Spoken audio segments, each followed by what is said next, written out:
महागणपतिं मनसा स्मरामि महागणपतिं మనసా స్మరామి. Dear creations family అందరికీ నా హృదయపూర్వక ధన్యవాదాలు. సో అలాగే ఈ వారం ఈ 20వ తారీఖు నుంచి 26వ తారీఖు వరకు కూడా జూలై మాసానికి సంబంధించి రాశి ఫలాలు ద్వాదశ రాశుల వరకు ఎలా ఉంది అనేది చూద్దాం. అయితే ఈ వారం మేజర్ ట్రాన్సిటల్ చేంజెస్ మనం చూస్తే కనుక శని యొక్క వక్ర సంచారం జరుగుతుంది. ఆ తర్వాత బుధుడు కూడా వక్రంలో ఉంటున్నారు. ఇక రవి యొక్క సంచారం మిథున రాశి నుంచి కర్కాటక రాశికి ఇక్కడ మారడం చూడొచ్చు. అలాగే శుక్రుడు వృషభ రాశిలో స్వక్షేత్రంలో, గురుడు మిథున రాశిలో, తర్వాత రవి బుధులు కర్కాటకంలో, కుజకేతువులు సింహరాశిలో, కుజుడు మిత్రక్షేత్రంలో, రాహు కుంభరాశిలోను, అలాగే శని భగవానుడు మీనరాశిలో సంచారంలో ఉంటూ ఉన్నారు. ఈ విధమైన గ్రహస్థితి ఆధారంగా ఇక ద్వాదశ రాశుల వారికి సంబంధించి ఈ యొక్క వార ఫలాలు ఏ విధంగా ఉండొచ్చు ఏంటనేది మనం చూద్దాం. చంద్రుని యొక్క గమనం కూడా మనం చూస్తే కనుక వృషభం, మిథునం, కర్కాటకం ఈ యొక్క 3 రాశుల మీదుగా చంద్రుని యొక్క సంచారం ఉంది. సో ఈ చంద్రుని యొక్క సంచారం మిగతా గ్రహాల యొక్క గోచారం ఆధారంగా మనం ద్వాదశ రాశుల వారికి ఎలా ఉండబోతుంది ఏంటనేది చూద్దాం. ఇప్పుడు మేషరాశి వారికి సంబంధించి చూసినట్టయితే కనుక ఈ రాశికి ద్వితీయంలో శుక్రుడు, చతుర్థంలో బుధుడు, లాభంలో రాహు, 3 గ్రహాల యొక్క అనుకూలత మేషరాశి వారికి మనకి ఇక్కడ కనిపిస్తుంది. సో అలాగే చూస్తే కనుక ద్వితీయంలో శుక్ర భగవానుడి యొక్క సంచారం వీళ్ళకి స్వక్షేత్రంలో ఉంది. స్వక్షేత్రంలో శుక్రుడి యొక్క సంచారం ఆర్థిక పరమైన విషయాలకు సంబంధించి, లిక్విడ్ ఫ్లో ఆఫ్ మనీకి సంబంధించిన విషయాల్లో ఈ మేషరాశి వారికి చాలా వరకు కూడా ప్లస్ పాయింట్గా మనం చెప్పచ్చు. వ్యాపార రీత్యా కూడా ఫైనాన్షియల్గా ఏదైతే ఆర్థిక పరంగా తీసుకునే డెసిషన్లు ఉంటాయో చాలా వరకు అంటే ఎక్కువ మొత్తంలో ఖర్చు పెట్టకుండా అవసరమైనంత వరకు మీరు ఖర్చు పెట్టే ఆస్కారాలు, అలాగే అవసరం మేరకు మీకు ధనం సమకూరే ఆస్కారాలు మేషరాశి వారికి ఇక్కడ కనిపిస్తూ ఉన్నాయి. అర్ధాష్టమంలో కూడా బుధుడి యొక్క సంచారం జరుగుతూ ఉంది ఈ రాశి వాళ్ళకి సంబంధించి. చతుర్థ బుధుడు జనరల్గా బుధుడికి దిగ్బలం చతుర్థ స్థానంలో బాగానే ఉంటుంది. కాకపోతే ఫిక్స్డ్ అసెట్స్, ప్రాపర్టీస్ రిలేటెడ్ గృహపరమైన విషయాలకు సంబంధించిన విషయాల్లో ఏదైనా కొందాం అన్నప్పుడు దాని నెగోషియేషన్కి సంబంధించి కొంచెం ఆలోచనలు ఎక్కువగా చేసే ఆస్కారాలు గృహపరమైన విషయాల గురించి తీసుకునే డెసిషన్స్ విషయంలో అంటే స్థిరాస్తుల విషయాల్లోనూ గృహపరమైన విషయాల్లోనూ మనకి కనిపిస్తూ ఉన్నాయి.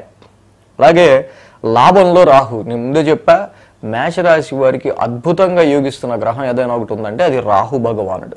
ఎందుకంటే ఏలినాటి శని నడుస్తున్నప్పటికీ కూడా మేషరాశి వారికి వెన్నుదన్నుగా ఉంటూ ఏలినాటి శని కాలంలో కూడా అత్యద్భుతంగా ఇక్కడ ఫలితాన్ని ఇస్తున్న గ్రహం రాహు. లాభస్థానంలో రాహు యొక్క సంచారం ఉండటం వల్ల ఏలినాటి శని యొక్క ఎఫెక్ట్ మీకు అంతగా తెలియకుండా కొంతవరకు రాహు బ్యాలెన్స్ చేస్తూ ఉంటారని చెప్పాలి. ఈ వారం మనం చూసినట్టయితే కనుక 2, 3, 4 స్థానాల మీదుగా చంద్రుని యొక్క సంచారం ఉంది ఇక్కడ. కాబట్టి మంగళ బుధవారాలు మేషరాశి వారికి అనుకూలంగా ఉన్నాయి. ద్వితీయం ఇక్కడ చూస్తే కనుక ఈ వారంలో ద్వితీయ స్థానం నుంచి చంద్రుని యొక్క సంచారం, అలాగే ఇందాక మనం చెప్పుకున్నట్టుగా కుటుంబపరమైన విషయాల్లో మానసికమైన ప్రశాంతతకి సంబంధించి కుటుంబంలో కొంత pleasure, Venus is the planet of pleasurableness, కొంచెం ఆనందంగా గడుపుదాము, కుటుంబంలో ఎవరితో ఆర్గ్యుమెంట్లు లేకుండా కొంచెం సంతోషంగా మనం చక్కగా ఉందాము అన్నట్టుగా కొంతవరకు శుక్రుడి యొక్క సంచారం ద్వితీయ స్థానంలో స్వక్షేత్రంలో ఉండటం వల్ల ఫ్యామిలీ అట్మాస్ఫియర్ అంతా కూడా కొంత ప్లెజెంట్నెస్గా ఉండే ఆస్కారాలు మేషరాశి వారికి కనిపిస్తూ ఉన్నాయి. ఆర్థిక పరమైన విషయాల్లో కూడా లిక్విడ్ ఫ్లో ఆఫ్ మనీకి సంబంధించి చక్కగా మంచి పాజిటివ్ రిజల్ట్స్ అనేవి శుక్రుడు ఇక్కడ ఈ రాశి వారికి ఇస్తూ ఉన్నాడు. అలాగే ఇక మంగళ బుధవారాల్లో చూస్తే short journeys or long journeys, more communication, లేకపోతే కొత్తగా ఇన్స్టిట్యూషన్లో జాయిన్ అవ్వటం, లేకపోతే ఏదైనా వర్క్ నేర్చుకోవటం గురించో ఏదైనా ఇన్స్టిట్యూట్లో జాయిన్ అవ్వటానికో ఎక్కువ ఆసక్తి చూపించే ఆస్కారాలు మనకి ఇక్కడ కనిపిస్తూ ఉన్నాయి. ద సేమ్ టైం ఈ సమయంలో ఎప్పుడైతే ఏజ్డ్ ఫాదర్స్ మీకు ఉంటారో, కొంచెం వయసు పైబడ్డ నాన్నగారు కానీ సో ఇలాగా వాళ్ళకి సంబంధించి వాళ్ళ ఏజ్డ్ వైజ్గా వచ్చే చిన్నపాటి రుగ్మతల విషయంలో కొంత మీకు ఆలోచన అనేది ఉండే ఆస్కారాలు కనిపిస్తూ ఉన్నాయి. హైయర్ ఎడ్యుకేషన్ గురించి చూసేవాళ్ళు ఎవరైతే ఉంటారో వాళ్ళు ఎంతగా మీరు ఎఫర్ట్ పెడితే, ఎంతగా సబ్జెక్టు మీద కానీ మీరు తీసుకున్న దేని మీద అయితే దాని మీద ఎక్కువ ఎఫర్ట్ పెడతారో తదనుగుణంగా మీకు ఫలితాలు అనేవి తప్పకుండా ఉండే ఆస్కారాలు ఉంటాయి. అదేవిధంగా ఈ రాశి వాళ్ళకి ఫారెన్ జర్నీస్ చేద్దాం అనుకున్నా, సో దాని గురించి అప్లై చేయడానికి వీసా కానీ లేకపోతే అక్కడ ఎగ్జామ్ రాయడానికి కానీ దేనికైనా సరే కొంచెం మోర్ ఎఫర్ట్ అనేది, కొంచెం ఎక్కువ ఎఫర్ట్ అనేది పెట్టాల్సి వస్తుంది. బట్ తిరుగుడు ఎక్కువగా ఉండే ఆస్కారాలు ఈ రాశి వాళ్ళకి మనకు మెయిన్గా కనిపిస్తూ ఉన్నాయి. అలాగే గురు శుక్రవారాల్లో చూస్తే కనుక ఈ రాశి వాళ్ళకి నెమ్మదిగా రవి యొక్క సంచారం అర్ధాష్టమంలోకి వచ్చింది. కాబట్టి ఈ గురు శుక్ర శనివారాల వారాంతానికి డొమెస్టికల్గా ఇంటి పరంగా గృహపరంగా ఏర్పడుతున్న కొన్ని పరిస్థితుల గురించిన విషయాల్లో మీకు ఎక్కువ ఆలోచన చేయాల్సి వచ్చే ఆస్కారాలు, అర్ధాష్టమ రవి దోషం వల్ల కొంతవరకు డొమెస్టికల్ రెస్పాన్సిబిలిటీస్ అంటే కుటుంబ సభ్యుల గురించి కానీ ఏదైనా సరే ఇంటికి సంబంధించిన విషయాల గురించి కానీ వాటికి సంబంధించి మాత్రమే ఈ అర్ధాష్టమ రవి దోషం కొంత మీ మానసిక ప్రశాంతతని తగ్గించే ఆస్కారాలు ఉన్నాయి. సో దీనివల్ల ఏంటంటే your less concentration on your job, more concentration on your domestical environment అంటే డొమెస్టికల్ ఇష్యూస్. ఎక్కువగా మీ డొమెస్టికల్ ఇష్యూస్కి సంబంధించిన విషయాల మీదే మీరు ఎక్కువగా కాన్సన్ట్రేట్ చేయాల్సి వచ్చే ఆస్కారాలు మనకి ఇక్కడ కనిపిస్తూ ఉన్నాయి. కాబట్టి ఈ మేషరాశి వారికి మనం చూస్తే కనుక గురు శుక్ర శనివారాల్లో కొంతవరకు ఇక్కడ సో జాబ్ మీద కాన్సన్ట్రేషన్ తగ్గే ఆస్కారాలు కనిపిస్తున్నాయి. కాబట్టి మీకు డొమెస్టికల్ రెస్పాన్సిబిలిటీస్ రీత్యా ఈ విషయాల్లో కొంచెం రెండు మేనేజ్ చేసుకోవడానికి మీరు వారాంతానికి ట్రై చేయాల్సి వచ్చే ఆస్కారాలు ఉన్నాయి.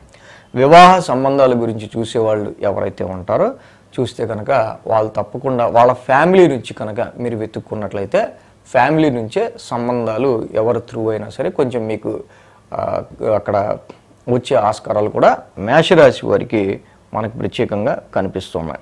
పెట్టుబడుల విషయంలో ఇన్వెస్ట్మెంట్స్ కానీ షేర్స్ కానీ ఈ పెట్టుబడుల విషయానికి సంబంధించిన విషయాల్లో అంటే ప్రజెంట్ కొంతవరకు రావాల్సిన డబ్బులు ఆగిపోవటం వల్ల పెట్టిన ఇన్వెస్ట్మెంట్స్లో కూడా పెద్ద దానివల్ల ఇన్వెస్ట్మెంట్స్ కానీ షేర్స్ కానీ ట్రేడింగ్ కానీ ఎనీథింగ్ ఏదైనా సరే దానివల్ల కొంత అంత ఆశించిన లాభం లేదు అనే పరిస్థితుల్లో కొంచెం ఉండటం వల్ల కొంత మీరు కూడా తగ్గుతారు ఆ విషయాల్లో. ఇంకా లవ్ లైఫ్కి సంబంధించి చూస్తే కనుక అనవసరంగా ఈ కుజకేతువుల యుతి పంచమ స్థానాల్లో ఉండటం వల్ల ర్యాష్ టెంపర్మెంట్ అనేది జనరల్గా మీ పిల్లల మీద సంతానం మీద కూడా ఉండే ఆస్కారాలు ఉన్నాయి. సంతానాన్ని ఒక్కొక్కసారి అనవసరంగా తెలియకుండానే ర్యాష్ టెంపర్మెంట్తో వాళ్ళు ఎక్కువ కోపగించడం కానీ ఒకటి దరువు వేయటం ఇలాంటివి కూడా మేషరాశి వాళ్ళకి పాపం కనిపిస్తున్నాయి. సో పిల్లలకి సో అలాగే ఎవరినైతే అభిమానిస్తామో వాళ్ళ పట్ల కొంచెం మనం ఎక్కువ రూడ్గా కూడా ప్రవర్తించే ఆస్కారాలు ఈ విషయంలో మేషరాశి వారికి కనిపిస్తూ ఉన్నాయి. ఏదైనా వృత్తిపరమైన విషయాల్లో మీకు నెమ్మదిగా అంటే చాలా వరకు మీరు ట్రై చేస్తే చాలా సోర్సెస్ నుంచి మీకు బెస్ట్ ఆఫర్స్ అనేవి వచ్చే ఆస్కారాలు ఉంటూ ఉంటాయి. కానీ బట్ ఎక్కడికి వెళ్ళినా మనకి ఆ శ్రమ మాత్రం తప్పదు అన్నట్టుగానే సిచ్యువేషన్స్ మేషరాశి వారికి ఉండే ఆస్కారాలు ఉన్నాయి.